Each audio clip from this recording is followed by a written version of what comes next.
Nos dicen, tienes una esfera aislante, sólida, y tiene un radio A, tiene una densidad de carga volumétrica ρ y tiene una carga total positiva Q.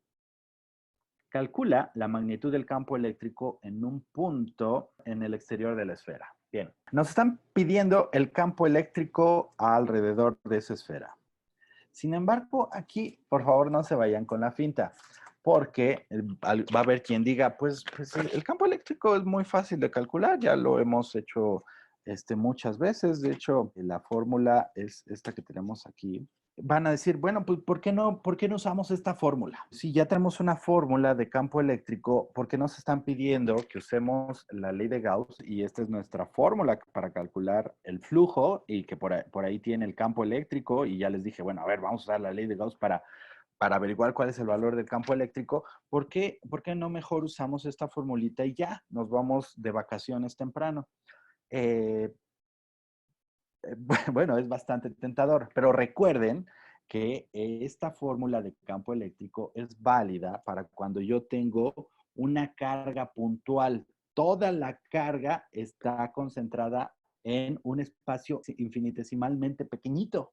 Y entonces, si aquí tengo una carga Q, pues, y estoy analizando un punto P en coordenadas X, Y, pues sí es perfectamente válido que diga, pues aquí está la fórmula, ¿para qué te complicas? Pues simplemente lo que hay que hacer es calcular la distancia, el radio entre un punto y el otro, y entonces dices, pues el campo eléctrico va a ser igual a la constante de Coulomb, que es la que tenemos aquí, ¿sí? Multiplicada por la magnitud de la carga dividida entre la distancia al cuadrado y ya acabamos, ¿sale? Pero no hay que cantar victoria tan rápido porque lo que nos están diciendo es que no tenemos una carga puntual, tenemos una esferita y esa esferita pues está compuesta, tiene una densidad de carga ρ que está definida como la carga total de la esfera entre el volumen de la esfera. Y entonces, si yo pudiera hacer un análisis de cómo está distribuida la carga, nos dicen que la carga es uniforme. Significa que voy a tener toda esta esfera llena de cargas eléctricas y tengo la misma distribución de cargas eléctricas. En cualquier lado que yo analice de esa esferita, voy a tener cargas. Y entonces, pues, vamos a cuestionarnos. Esta fórmula que tengo aquí la puedo usar para resolver este problema si yo quiero calcular el campo eléctrico en la posición P con coordenadas X, y si quieren incluso coordenadas Z, ¿sí? Porque esto puede estar en el espacio tridimensional. La pregunta es, ¿puedo usar esta fórmula para resolver este problema? Pues podría, ¿sí? Si fuera muy paciente, pues podría tomar una de las cargas que están aquí y trazar la línea para calcular R'. Y luego digo, bueno, a ver, ahora voy a tomar esta carga de acá y tengo RB'. Y luego voy a tomar esta carga de acá. Y luego pues quiero tomar esta carga de acá. Y tendría que repetir esto por cada una de las cargas que componen esta esferita, lo cual pues no es práctico. Y entonces regresamos a la mesa de dibujo y decimos cómo resolvemos eso. Tenemos que pasar al concepto de cálculo, tendríamos que hacer una integral de todas esas cargas que tengo ahí, y entonces al hacer esa integral, pues ya podría calcular el campo eléctrico, que de hecho es lo que hicimos el tema anterior cuando estábamos trabajando con campo eléctrico y empezamos a ver distribuciones continuas de carga. Dijimos, bueno, pues vamos a trabajar con una diferencial de carga, ¿sí? Divido esta en pequeños cuadritos, diferenciales de carga, y están asociados con una diferencial de volumen a través de la densidad de carga, que sería esto que tenemos aquí, Q entre volumen. Pues sí, lo podemos hacer así. Entonces, planteamos la geometría de la esfera en la integral, ¿sí? O sea, recuerden que dijimos, pues esta fórmula ya no la podemos aplicar tal cual, pero lo que podemos hacer es decir que sí vamos a tener un diferencial de campo eléctrico que va a ser igual a la constante Q por la integral de la diferencial de carga entre el radio al cuadrado, pero aquí este radio pues ya va a ser dependiente de la posición de cada una de estas diferenciales, y entonces planteamos ahí toda nuestra geometría, resolvemos la integral y con límites de integración y entonces ya llegamos al resultado. Lo podríamos hacer así. Sin embargo, bueno, no, vamos a probar ahora usando la ley de Gauss. ¿Sí? A ver qué tan conveniente es usar la ley de Gauss comparada con el proceso de integración. Entonces, la ley de Gauss nos dice que lo que podría hacer es, digamos, calcular el flujo eléctrico y eso va a ser igual a la carga que tengo en el interior dividida entre epsilon cero, pero eso en realidad no me sirve de nada porque pues lo que yo quiero calcular es el campo eléctrico aquí en la posición P, X, Y, Z. ¿Sí? Así, ¿cuál es el campo eléctrico? La magnitud del campo eléctrico. Pues si yo de pronto ignoro esta integral que tengo aquí, si calculo el flujo, pues lo haría con carga eléctrica entre epsilon cero, no me da el resultado que yo busco el campo eléctrico y entonces en la ley de Gauss el campo eléctrico está aquí. ¿Sale? Entonces anoto la ley de Gauss, la integral de superficie cerrada de campo eléctrico con producto punto con las diferenciales de área y eso va a ser igual a la carga interna entre epsilon cero. Este campo eléctrico está en producto punto. Yo necesito sacar esto de la integral para despejarlo.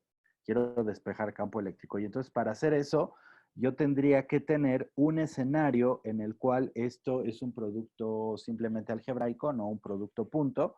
Y entonces ahí sí ya, ¡fum!, lo puedo sacar en la integral.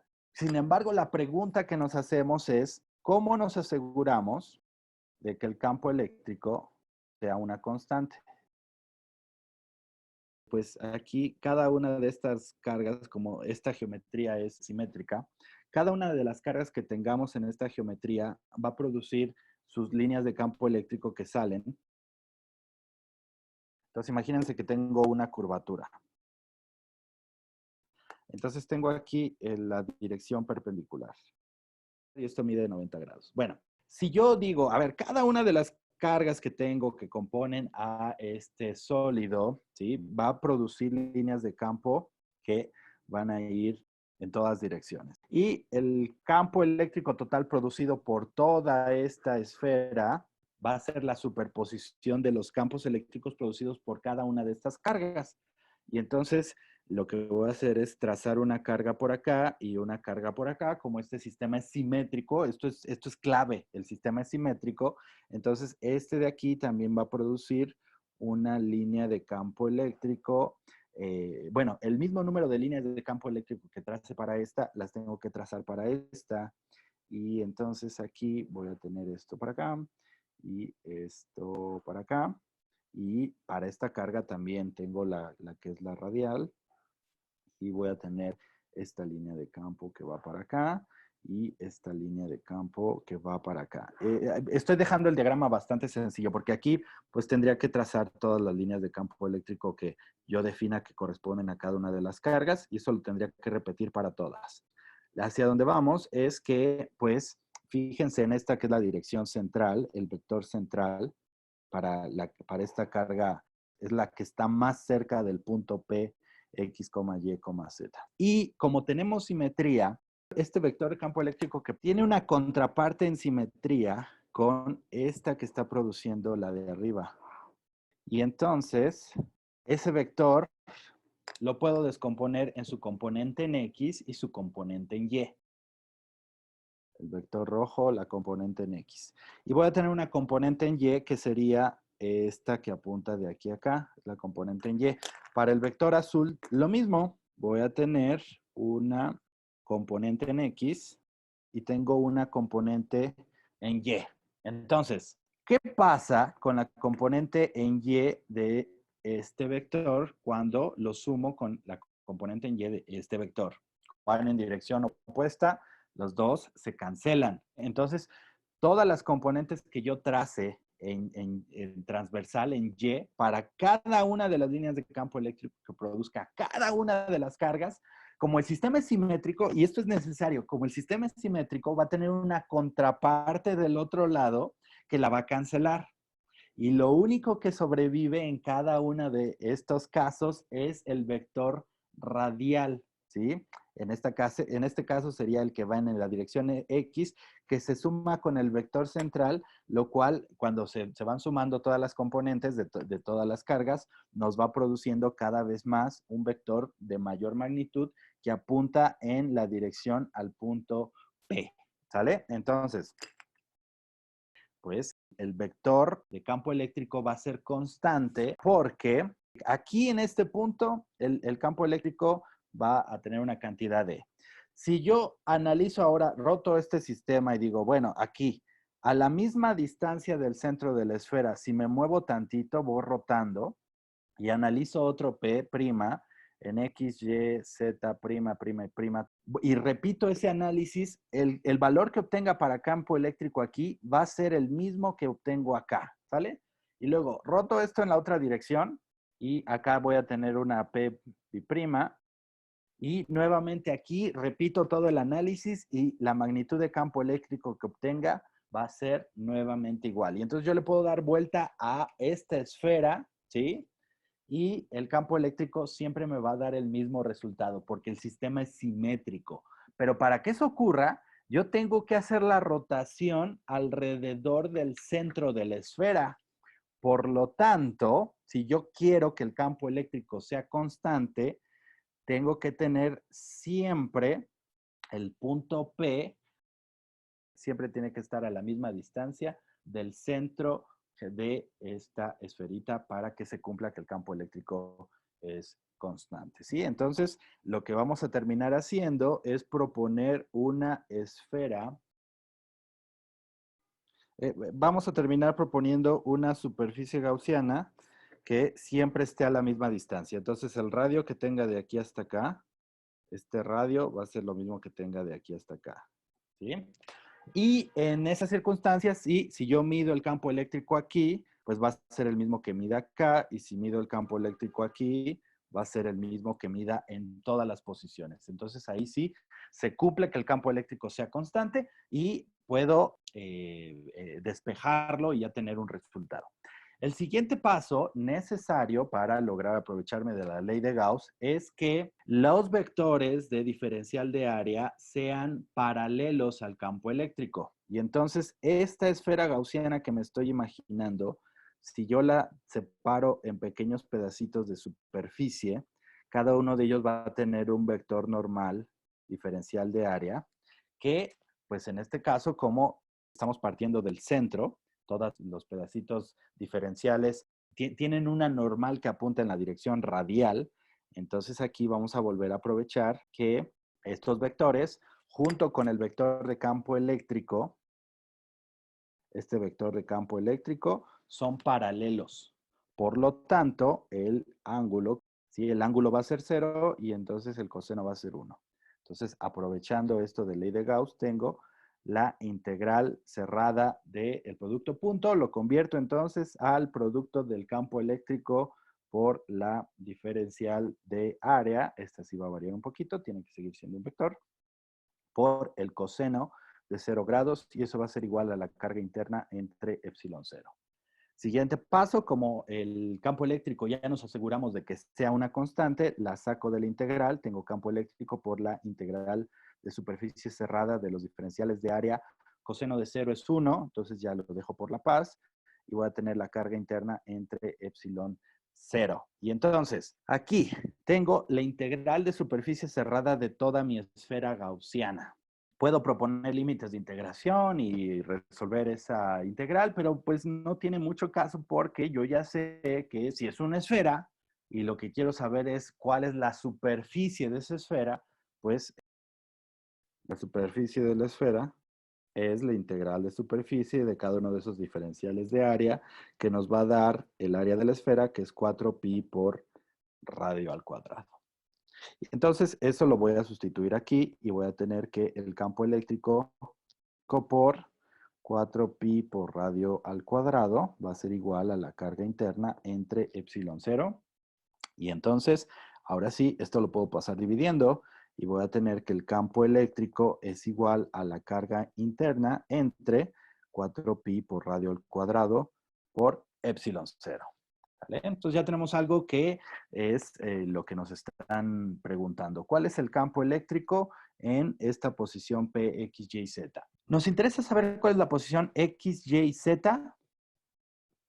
No nos interesa. ¿Por qué? Porque como todo este sistema de entrada ya es simétrico, pues yo puedo, en lugar de trabajar con tres variables X, Y, Z, yo simplemente me puedo quedar con el radio, la distancia con respecto al centro de la esfera, y ya puedo manejar esa posición P, pues con un solo valor que sería el radio, ¿sí? Entonces no tiene caso manejar X, Y, Z cuando puedo decir dónde estoy, simplemente diciendo a qué distancia estoy del centro. Nos dice el inciso A, calcula la magnitud del campo eléctrico en un punto en el exterior de la esfera. Nada más nos dice un punto, ni siquiera nos dice qué coordenada. Entonces, ¿puedo simplificar este problema un poquito más? Sí, nos dicen que la carga total que tengo es Q, ¿sale? Entonces voy a sustituir la carga interna por la carga total y voy a dividir, voy a reordenar esto, 4pi por epsilon 0 por radio al cuadrado. Y aquí, recuerden por favor que la constante de Coulomb K va a ser igual a 1 entre 4pi por epsilon 0. ¿Se les hace familiar con este resultado? 1 sobre 4pi epsilon 0 por la carga entre radio al cuadrado. Y esto entonces es equivalente a la constante de Coulomb. Nos va a quedar la constante de Coulomb por la carga entre radio al cuadrado. Ya como resultado, tenemos que el campo eléctrico es igual a Q, digo la constante de Coulomb, por la carga entre el radio al cuadrado. Y ahora van a decir, a ver, profe. ¿Qué pasó aquí, profe? Me quiere ver la cara. Si hace ratito dijo que esta fórmula tenía complicaciones para usarse, ¿sí? Porque esta fórmula era válida para una carga puntual, una carga que estuviera contenida en un punto, ¿sí? Aquí sí podemos usar esta fórmula.